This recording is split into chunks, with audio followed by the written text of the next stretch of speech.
There was a time in history when the Swedish Empire was one of the great powers of the world. It dominated trade with its impressive navy in the Baltic Sea, which was more of a Baltic lake at that point, and was an important part of European politics in the 1600s and 1700s. And despite their low population, the Swedish punched far above their weight and boasted an impressive military, which won several wars in the 17th century. The reason Sweden isn't the first thing that comes to your mind when I say great power is because of the Great Northern War, which caused the fall of the empire and paved the way for another to make its mark on history. But before we talk about the war, let's talk about its players. The Danish have been Swedish rivals for a long time. In fact, Denmark and Sweden have been at war with each other the most number of times throughout history. So it's pretty fair to say that these two did not get along. Denmark and Sweden competed for naval hegemony over the Baltic Sea trade. One of the main reasons Denmark entered the war was because they wanted to reconquer its provinces east of the Sound. This is what Denmark owned in 1474, and this is what Denmark had before the war. The Danish also had a decent military of their own, with about 55,000 soldiers and a strong naval presence in the Baltic. It's also important to mention that at the time of the war, Norway was under Danish control, and that Denmark was actually called Denmark-Norway. But for convenience, let's call it Denmark. The Danish had a lot to gain from this war, and so it joined the anti-Swedish coalition. The coalition consisted of two other members, the first one being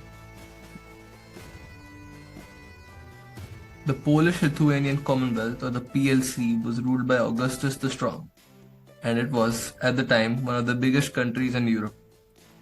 There were many reasons why the PLC went to war with Sweden, many of which were related to domestic issues.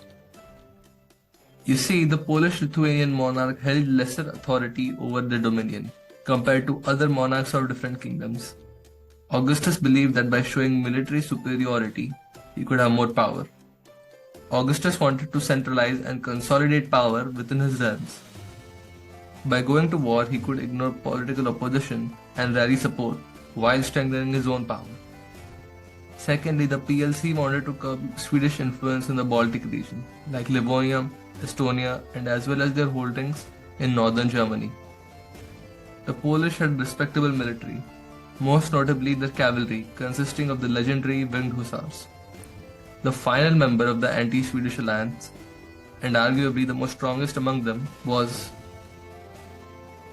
Russia. Had grown a lot in the past century, and by a lot, I mean a lot. Under Ivan the Terrible, the empire grew at a rate of 130 square kilometers per day, and the Russians didn't want to stop growing anytime soon, especially under the ambitious Peter, also known as Peter the Great. Peter loved everything European and wanted to modernize Russia like the other great powers of the time. Peter also wanted in on the Baltic Sea trade for more contact with Western Europe. He would do this by setting up a port city on the coast of the Baltic Sea. Sweden was the only thing standing in his way. The Russians also wanted a foothold in Finland. As for the Russian army, it was the largest amongst the coalition. At the time, Russia was not the military superpower we know. However, Peter's army had 112,000 soldiers, consisting of 49,000 infantry and 63,000 cavalry, a force to be reckoned with. Now that we are done with the anti-Swedish coalition, let's talk about Sweden itself. The Swedish were the strongest nation in the north. Sweden's armies were well drilled, professional, experienced, and tactically and technologically superior compared to their neighbors. Not only that, their military was bigger too, consisting of 102,000 soldiers, divided into 70,000 infantry and 32,000 cavalry. The Swedish navy was formidable, and with their dominance on the Baltic Sea trade, dealing in iron and timber, they were also financially prepared for the war. As for Sweden's goals during the war, it was fairly straightforward, like Sweden wanting to increase their influence even further and expanding their territories. Since they were on the receiving side of the war declaration, the Swedish didn't have any preset plans for expansion, apart from keep the wolves at bay. The flame that sparked the Great Northern War was the death of Charles VI. Charles VI tried to keep Sweden out of as many wars as possible. But when he was succeeded by his 14-year-old son Charles VII, the coalition knew that it was the right time to strike. And just like that, in the February of the year 1700, the Great Northern War had begun. Denmark was the first to strike. The Danish forces attacked Livonia, which is modern-day Latvia, and Riga, along with Swedish ally Schleswig-Holstein, which was just south of Denmark. Charles knew that Denmark had to be taken care of first, and fast. He knew just where to land the killing blow, the heart. When Denmark attacked Schleswig-Holstein, it had violated the Altona Convention. The Altona Convention was a treaty signed by Denmark and Schleswig-Holstein, where the two nations recognized each other's sovereignty.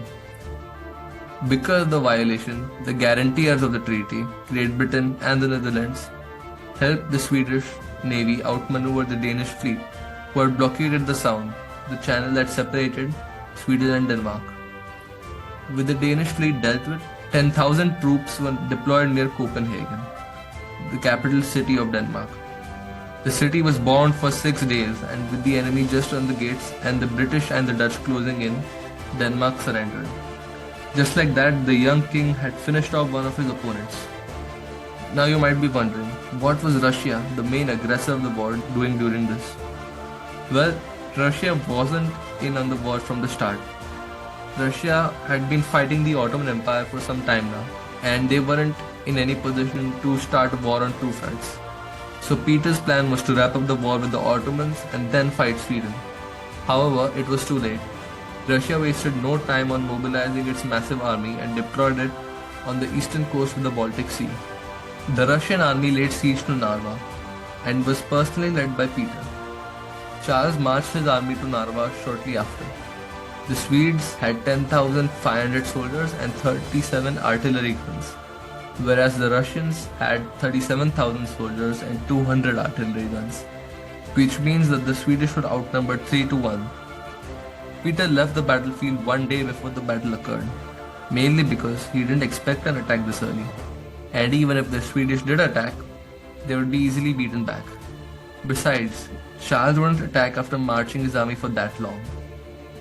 After Peter's departure, a blizzard began, and it got cold.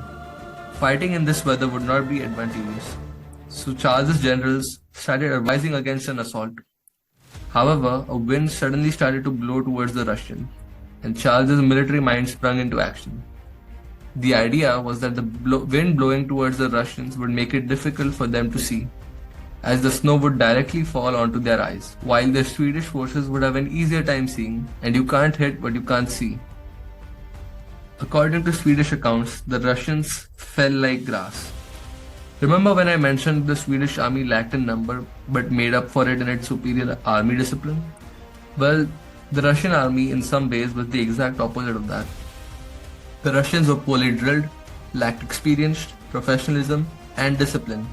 The Russian army was getting destroyed, and despite initial stubborn resistance, the army soon fell into a rushed and uncoordinated retreat. The Russians tried to escape by crossing the Kamperholm Bridge across the Narova River, but the massive stampede of panicked Russians made the bridge collapse, killing several. It was a massacre and a decisive Swedish victory. There were about 650 Swedish dead and a little more than 1,200 wounded, whereas there were 8,000 Russian dead and many more frozen to death. The estimated Russian death count is 18,000 deaths. The young king had proven himself to be a great general. Narva was a fatal blow to not just the Russian morale but to Russia itself, and Moscow was vulnerable. However, Charles decided to pursue the Polish-Lithuanian Commonwealth instead. The PLC was allied to Saxony, who joined in defense of Poland. Charles and his army marched into Polish territory and took Warsaw with relative ease. However, Charles found out that Augustus and his army was near the city of Krakow. Charles' aim was to dethrone Augustus and replace him with a puppet ruler, so it was essential that he face Augustus in the battlefield. Charles met Augustus near Klesau, a town near Krakow, and soon their armies met. The Polish, Lithuanian, and Saxon forces were on marshland and on relatively high ground. When Charles's army arrived, he assessed the situation. Attacking on marshes would be difficult, so Charles pivoted the left flank towards the left, and the Polish forces were forced to face them so that they don't get flanked. The Polish then gave up their high ground and attacked the Swedes, who fired at them. Soon the deadlock was broken by a flank by the Swedish cavalry, who soon leave the Polish forces retreating. The Saxon center saw this and was forced to face the victorious Swedish left flank, leaving them exposed to the Swedish infantry at the center. The Saxon center is also soundly defeated. However, their retreat is slowed by the marshes, which the Swedish used to their advantage to kill as many Saxons as possible. The triumphant center and left encircle the right wing of the Saxons, who had been in the deadlock with the Swedish throughout the battle. The battle was all but over, and the remaining forces surrendered. By the end, there had been about 1,000 Swedish casualties and 4,400 Polish-Lithuanian Saxon casualties, had placed Stanislaus Leszczynski on the Polish throne. Augustus still resisted, but was later defeated in the Battle of Fraustadt, where the Swedish forces double-enveloped the Saxon army, despite having smaller numbers, similar to the Battle of Cannae in the Punic Wars. Augustus was forced to sign the Treaty of Altenstadt, where he renounced the claim to the Polish throne and made peace with Sweden. Poland was finally defeated, and then there was one. It had been 2 years since Russia's crushing defeat in Narva, and 2 years is a long time. While Charles was on the Polish campaign, Peter used this time wisely to recover from the Battle of Narva. The Russians were back up and running and enjoyed several victories on the east coast of the Baltic Sea, which gave them access to Ingria, where Peter captured the Swedish fortress of Nien. This is where he would build a better fortress, St. Petersburg. St. Petersburg would act as a Russian outpost in the Baltic Sea. Swedish forces tried to recapture the fortress but failed and lost a lot of valuable soldiers. The reason I say valuable is because Sweden's population was low, and it couldn't afford to lose soldiers like Russia or Poland. Because attacks on land were not as effective, the Swedish blockaded the coast of St. Petersburg. There was another Russian offensive to take Vyborg, consisting of 20,000 men, but it was a failure due to the poor roads in the area, which meant that heavy artillery could not be transported easily. The Swedish tried to take back Ingria and did well initially, but met resistance and eventually ran out of supplies, and the army had to be evacuated by sea. 11,000 men were evacuated and 5,000 horses were killed, which crippled Swedish mobility for the remainder of the war. The war didn't seem to be going well, so Peter sent Charles a peace offer, which returned all previously owned Swedish territory, with the exception of St. Petersburg, which Charles refused. To break the deadlock, Charles and his generals decided that an invasion of Russia would be the best way forward. Though at this point everyone knows that it's foolish to invade Russia, especially in winter. The winter of 1708 was one of the worst ones in European history, and with Peter's use of scorched earth meant that the Swedish would run out of supplies soon. Any and all food the Swedish army could use was burnt. Charles's army's morale took a severe hit. The march to Moscow was long and hard, and it grew more difficult by the day. Charles then found out that there were supplies present in the Ukraine, and so he decided to take a detour. Peter had been waiting for Charles in Ukraine, where their armies met in Poltava. 16,000 hungry Swedish faced off against 42,000 Russians. The Battle of Poltava was a catastrophic defeat for Sweden, one that would haunt her for the rest of her life. The empire would never be the same again after this battle. The Russians had learned their lesson after Narva, and Charles didn't stand a chance, especially with Swedish morale at an all-time low. After being defeated, Charles and his army escaped to the Ottoman Empire, where they formed a colony in Moldova. The Tsar demanded that Charles be handed over. However, the Sultan refused. The Sultan's refusal led Peter to invade the Ottomans. However, the Russian forces were easily repulsed by the Ottoman armies, which forced Tsar Peter to negotiate for a ceasefire and ceded some territory to the Ottomans. Charles tried to convince the Ottoman Sultan in favor of a Swedish-Ottoman alliance. However, the Sultan refused this deal.